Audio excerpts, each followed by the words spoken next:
नमस्कार, इन खबर में आपका स्वागत है। मैं विद्याशंकर तिवारी हूँ। हैदराबाद डॉक्टर रेप कांड में जो अब जानकारी निकल करके आ रही है कि कैसे 48 घंटे में पुलिस अभियुक्तों तक पहुँच गई, वो ऐसा नहीं है जैसा कि दिख रहा है। इसमें एक पेट्रोल पंप कर्मी आगे निकल करके आया है जिसने खुद पुलिस को फ़ोन किया, तब जा कर के सारा का सारा भेद खुला। दरअसल कानून के बारे में कहा जाता है, दो आपने कहावतें सुनी होगी, अक्सर लोग इसको कोट करते हैं कि कानून के हाथ बहुत लंबे होते हैं। और एक बात ये भी कही जाती है कि अपराधी चाहे जितना शातिर हो, कोई ना कोई ऐसा क्लू छोड़ जाता है जिससे कानून के लंबे हाथ उसकी गर्दन तक पहुंच जाते हैं। इस मामले में भी ऐसा ही हुआ। मोहम्मद आरिफ जो कि लॉरी का ड्राइवर है और ट्रक का, वही मेन अभियुक्त है और शिवा अभियुक्त नंबर 2 है। तो हुआ क्या था कि एक दिन पहले ले आकर के उन्होंने उस टोल प्लाजा पे अपने ट्रक को खड़ा किया, क्योंकि उस ट्रक को रोड पे चला नहीं सकते थे, उसका चालान हो गया था, उसके पास कोई डॉक्यूमेंट नहीं था। इसके बाद इन लोगों ने 5 बजे से ही 5:30 बजे से शराब पीनी शुरू कर दी थी। फ्रस्ट्रेशन में थे, जो भी वजह थी। और जिस समय महिला ने अपनी स्कूटी को पार्क किया वहाँ पे टोल प्लाजा पे, महिला डॉक्टर ने, उस समय भी वो लोग शराब पी रहे थे और उसी समय उनका शैतानी दिमाग घूमने लगा था हैवानियत करने के लिए कि कभी न कभी तो ये लौट के आएंगी।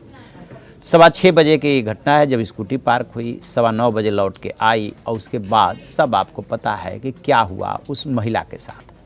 लेकिन इन अपराधियों ने जो क्लू छोड़ा, जो शिवा है, जो जिसने स्कूटी ठीक करने का या पंचर ठीक करने का बहाना बनाया, स्कूटी को ले गया, वो उल्टी दिशा में एक तो स्कूटी को ले गया, लाल रंग की स्कूटी उल्टी दिशा से लेके गया, मैकेनिक के पास गया, स्कूटी को ठीक कराया। उसके बाद से जहाँ पे रेप को अंजाम दिया गया था वहीं पे मर्डर भी हो गया था, वहाँ पे वो पहुँचता है। और फिर जब मर्डर क्लियर हो जाता है कि मर्डर हो गया, मतलब वो डॉक्टर जो है मर चुकी है, फिर ट्रक में लाद करके वहाँ से ले गया था। फिर शिवा ही वो शख्स है जो कि स्कूटी से पेट्रोल पंप पहुँचता है और वहाँ पे जो है सीसीटीवी कैमरे में कैद हो जाता है।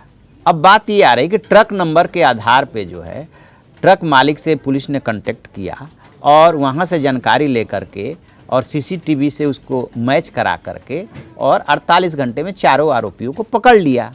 लेकिन बात सिर्फ इतनी नहीं है, बात तब जा कर के ये खुली है या अपराधियों तक, आरोपियों तक पुलिस पहुंची है। अब ये बात आ रही है कि साइबराबाद पुलिस ने जिन 4 आरोपियों को गिरफ्तार किया, उसके पीछे नाम तो सबको पता ही है, मोहम्मद आरिफ, 20 साल के जोलू शिवा है, 20 साल के जोलू नवीन है और 20 साल के ही चीना केशवा उल्लू है। ये सभी के सभी नारायणपेट के रहने वाले हैं। और पुलिस की कार्रवाई में ये बात आकर निकल करके आई है कि एक जो सबसे महत्वपूर्ण शख्स है इसमें, वो है लिंगाराम प्रवीण गौड़ा। ये इस केस के मेन गवाह बने हैं और ये है पेट्रोल पंप के कर्मचारी। क्या हुआ था कि जब न्यूज़ चैनल्स पे ये न्यूज़ टेलीकास्ट होने लगी तो गौड़ा को रात में क्या हुआ था ये ध्यान आया कि उसके पास ऐसे स्कूटी से कोई शख्स आया था। फिर उसने शमशाबाद पुलिस को इमरजेंसी हेल्पलाइन नंबर पे 100 नंबर पे कॉल किया और इसके बाद उसने बताया कि एक रात पहले लाल रंग की स्कूटी पर 2 लड़के प्लास्टिक की बोतल लेकर के उनके पास आए थे, पेट्रोल खरीदने की कोशिश की, लेकिन उसने पेट्रोल नहीं दिया था क्योंकि उसको डाउट हो गया था कि ये संदिग्ध लोग हैं, कुछ घटना करना चाहते हैं। और फिर उसने देने से मना कर दिया। प्रवीण ने पुलिस को ये भी बताया है कि उसके फोटोग्राफ्स उसे दिखाए जाए तो वो पहचान लेंगे। फिर ट्रक मालिक से जो क्लू मिला था उस क्लू से इसको मैच कराया गया। इसी बीच में मैकेनिक से जो संपर्क किया गया था उसने पुष्टि कर दी थी कि उल्टी दिशा से ये लोग आए थे, लाल रंग की स्कूटी थी, उसने स्कूटर ठीक किया था, उसके बाद वो लोग वहाँ से निकले थे। इसके बाद पुलिस का काम कुछ आसान हो गया और उसने जो है इस तरीके से आगे चल करके, क्योंकि बात एक इसमें ये भी आ रही है कि पेट्रोल पंप पे ये लोग गए, सीसीटीवी कैमरे में कैद हुए, तो फिर जो ट्रक है उस ट्रक से डीजल निकालने की नौबत क्यों आई। यदि इनको अब यहाँ पे बात मैच कर रही है कि यदि इनको पेट्रोल पंप पे पेट्रोल मिल गया होता, प्लास्टिक की बोतल जो ले करके गए होते, तो फिर ये भी बात आ रही है कि बाद में इन लोगों ने ट्रक से डीजल निकाल करके महिला डॉक्टर की बॉडी को जलाया था। तो ये जो प्रवीण की तरफ से जो जानकारी मिली है ये पुलिस को बहुत काम आई, और यही जो है जब ये पहुँचे सलाखों के पीछे तो खैर पहुँच ही गए हैं, जब मामले का ट्रायल होगा तो मुख्य गवाह की जो गवाही, क्योंकि होता क्या है कि मर्डर के केस में या इस तरीके के केस में कोई मौके पे मौजूद नहीं होता है जो गवाह इस बात की पुष्टि कर सके। तो जो पारिस्थितिक साक्ष्य होती है, परिस्थितिजन्य साक्ष्य होती है, और जो लोग मिलते जाते हैं कड़ी से कड़ी पुलिस को मिलाना पड़ता है।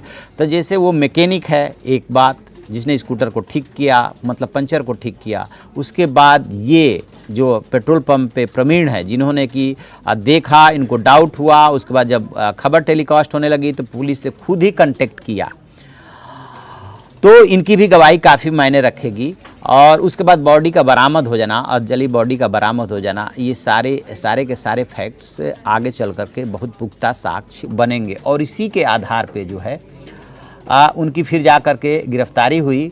और एक बात और आ रही है कि चारों आरोपी पुलिस की हिरासत में है। ये वो केस का जो मुख्य अभियुक्त है मोहम्मद आरिफ, उसको हैदराबाद में डिलीवरी करनी थी, जिसके घर पे सामान डिलीवर होना था वो नहीं मिला। फिर उसने अपने क्लीनर जोलू शिवा के साथ बाकी 2 अभियुक्तों को बुलाया और तोंडुपाली टोल गेट, मतलब ये क्लियर है कि ये लोग 2 दिन पहले पकड़े गए, चालान हुआ, ये ट्रक चला नहीं सकते थे, कोई कागजात नहीं था, जिसके यहाँ डिलीवरी होनी थी वो मिला नहीं। तो फिर ये क्या करते, तो टोल प्लाजा पे अपना ट्रक खड़ा कर लिया था, और ट्रक खड़ा करने के बाद इनका दिमाग हो गया था ख़राब, और वहाँ पे ये पहले शाम से ही दारू पीना शुरू कर दिए थे। और जिस समय महिला डॉक्टर पहुँची थी टोल प्लाजा पे, अपना स्कूटी पार कर रही थी, उस वक्त भी ये लोग शराब पी रहे थे। और वहीं से इनके दिमाग में फितूर जगा कि जब ये महिला वापस लौटेगी तब हम ये कांड करेंगे। जैसे ही 9:15 बजे महिला डॉक्टर लौटी, उस समय भी ये शराब पी रहे थे। इसी बीच में एक ने उतर करके और स्कूटी को की हवा निकाल दी थी, और फिर उस पूरे घटनाक्रम को अंजाम दिया था। तो महिला डॉक्टर ने जो अपनी बहन को फ़ोन किया है, उससे भी उसको कोरोबरेट किया जा रहा है कि बताया था कि ऐसे ऐसे स्कूटी पंचर है और कोई आ रहा है मदद के लिए जो स्कूटी को ठीक कराने के लिए ले जा रहा है। तो ये सारी कड़ियाँ जुड़ रही है। लेकिन अब इसमें जो नया शख्स निकल करके आया है, वो जो जानकारी दिया है वो चौंकाने वाला है कि यदि काश उसी रात खबर कर दी गई होती, क्योंकि पुलिस का तो ये है कि जब बहन पुलिस स्टेशन में पहुंची थी तो उस पर पुलिस ने कोई कार्रवाई ही नहीं की थी। मृतका की बहन जो है 3:30 बजे तक एक थाने से दूसरे थाने घूमती रही थी। तो अब जो पुलिस अपनी वाहवाही लूट रही है कि हम 48 घंटे में मामले को खोल दिए हैं, उसके पीछे का सच ये है कि पेट्रोल पंप कर्मी आगे आया है, तब जा कर के इनकी गिरफ्तारी हुई है। जैसे इसमें और कोई जानकारी मिलेगी, क्योंकि अभी जितनी प्लेन स्टोरी बताई जा रही है उतनी ही नहीं है, अभी इसके पीछे और कुछ जानकारियाँ जैसे ही मिलती है हम आपको बताएंगे। आप देखते रहिए हमारा डिजिटल चैनल इन खबर। Thank you. इन खबर चैनल को सब्सक्राइब करें और बेल आइकन दबाना ना भूलें।